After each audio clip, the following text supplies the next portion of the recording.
بيسوس كريستوس كلالتي الموشيتي غرغرت وانيان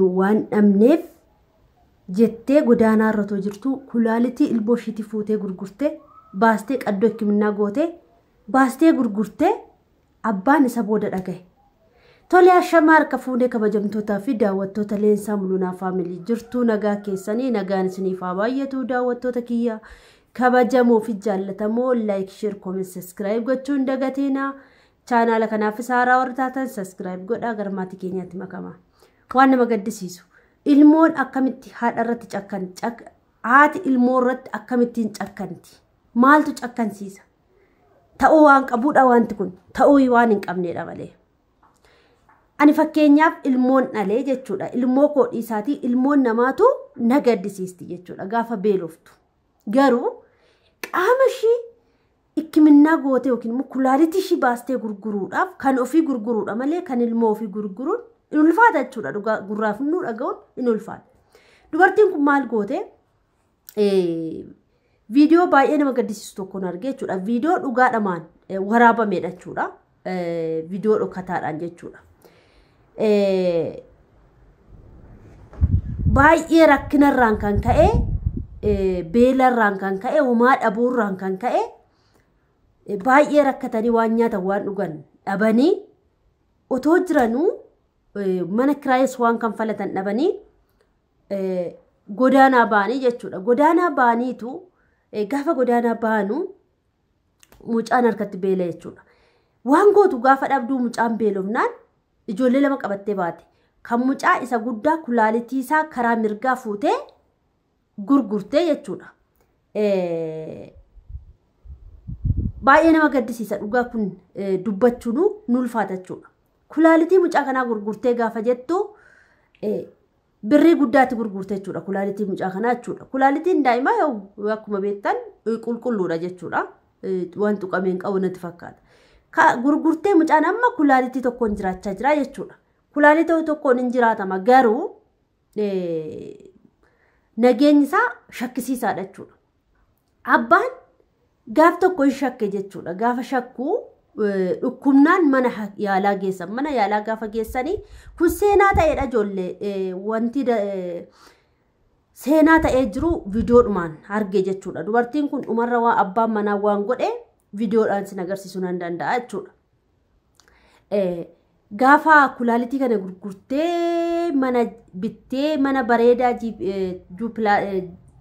G+2 bittee makiinaa bittee ijoolleedha waan nyaataa guuttee jettu abbaan manaa hin shakke jechuudha birriin kun eessaa dhufee maaliin bittee nutoo nama kaleessa rakkataa ture waan nyaatu waan dhugu dhabee daa'ima wadaabbootti afaan keenyu dhabneedha ani karaan hin beenne maallaqa kana eessaa fiddee jedhee shakkuu eegale jechuudha gaafa shakkuu ofuma isaatiif viidiyoo dhokataa mana keessa kaa'e jechuudha gaafa viidiyoo dhokataa mana keessa kaa'u kulaalitii mucaashii dubaraas kan mucaashii xiqqoo jechuudha gurgurachuudhaaf nama wajjin bilbilaanaa softii jechuudha viidiyoo dhokataa mana keessa kaanii gaafa jedhan maal akka shinaa soft maal akka shin eenyu faana akkaas shinaasaa ooltu riikaardii gochaa oolachuudha viidiyoon suni maal akka shin gochaa ooltus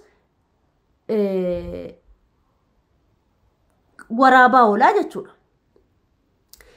achi namichi kun gaafa viidiyoo sana namichi kulaalitii bitu sun dhufu viidiyoo waraabaa jira wanta ta'eef abbaa manaa jedhanii abbaa kaameraa sanaa jedhanii dhaqan jechuudha gaafa mana dhaqanii namichi kulaalitii bituudhaa dhaqe suni achuma taa'aa jechuudha iji kafinji qabamanii jechuudha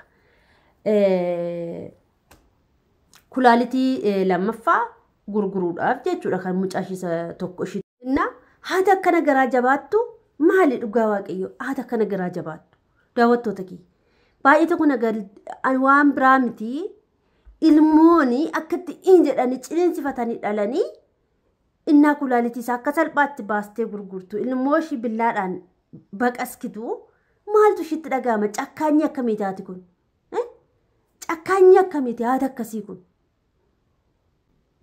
abbaan baasin baastaa jedhee viidiyoo fuutti qabee jechuudha viidiyoo fuuldura qabanii maalin jennaan gaafa bilbila shii fattashanis bilbilli shii miseejiin guutee jira jechuudha. Kan dura sattiin gurgurtees kan lammata sattiin haasoftees bilbilli guutee jira jechuudha.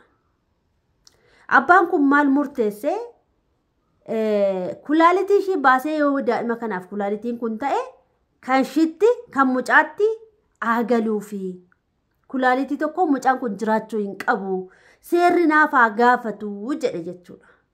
Seeratti dhiyeessanii jiru waanta ta'eef jechuudha.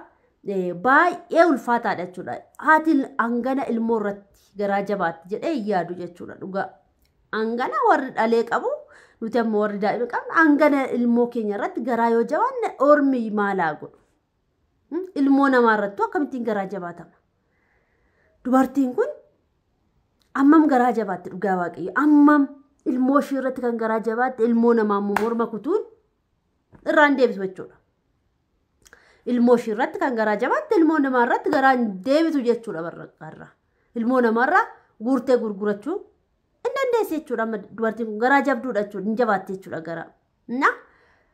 In ulfaata. Ilmoo ishee akkana kan goote ilmoo namaa meeqa keessaa baasteetti dubartiin kun. Ilmoo ishee kan akkas goote ilmoo ishee keessaa kan kulaalitii ilmoo isheetii kan gurguratte kulaalitii ilmoo isheetii kan baasifte billaa ilmoo isheetiin kan qalchiiste ilmoo namaa immoo guurtee gurgurachaa jirti jechuudha dubartiin kun. Waan barteedha jechuudha. Ilmoo ishee irratti waan haaraan finne jechuudha. Barteetti jechuudha dubartiin kun. Isa dhugaati isa dhugaa waaqayyooti. Abbaan baay'ee sin gaddisiisa garaa sin nyaata dhugaa waaqayyooti. Baay'ee garaa nama nyaata jechuudha abbaan ijoollee jechuudha. Nama akkamii faana jiraadha jedhee maraachuu hanga ga'uu dirasii jechuudha.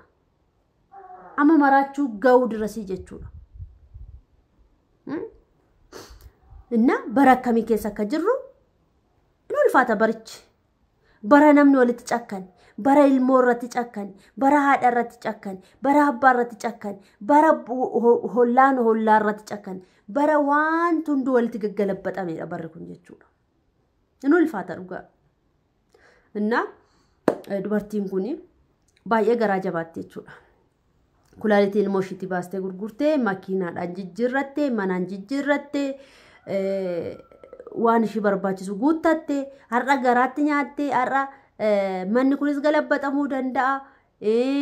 Makiinaan sunis caccabuu danda'a. Garuu ilmoo lubbuu ilmoo isheetii maallaqa sanaan deeffachuu hin dandeessu jechuudha. Cirraash deeffachuu hin dandeessu jechuudha. Seexanadha jechuudha dubartiin kun. Lubbuu ilmoo birriin hin argamu. Lubbuun baanaan maallaqaan hin deebi'u chawudha. Chawudha. Maallaqaan hin deebi'u jechuudha lubbuun. Maallaqaan hin argamu. Lubbuun tokkicha baanaan chawudha bakka. Inni akkasii daawwattoota kiyyaa.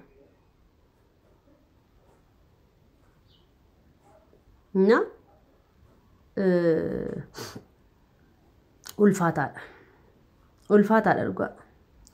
Dubartiin kun hangam akkanattiin maaliif akka garaa jabaatti qoonqoon hin darba har'a nyaannee boru kakkaadha ta'a hin gatama shitti beetiitti jechuudha. Wanta haaraan biyya lafa kanarra hin jiru jechuudha. Garuu lubbuun immoo ishee irratti maaliif akka murteessite seexana maaltu akka keessa kaa'e waan kun beeku. Daawwattoota kiyyaa kana laayikii tuqaati viidiyoo itti aanu hanga walitti dhufnutti nagaatti tura. Laayikina godha na jajjabeessa. Dabukkee na cinaa dhaabbadhaa isiniin jedha. Galatooma ulfaadhaa warreen na jajjabeessaa jirtan galanni keessan guddaadha. Kana baabaan qobaamsaa taphachaa jira. Saaloonii jechuudha. Kana daawwattoota kiyyaa nagaatti tolaa oolmaa gaarii isiniif haa ta'u. Hojii warri jirtan hojii gaarii isiniif haa ta'u. Nagaatti naaf oolaa turtii gaarii sinan jaaladha sinan kabajaa baay'ee chaw isiniin jedha nagaatti tura.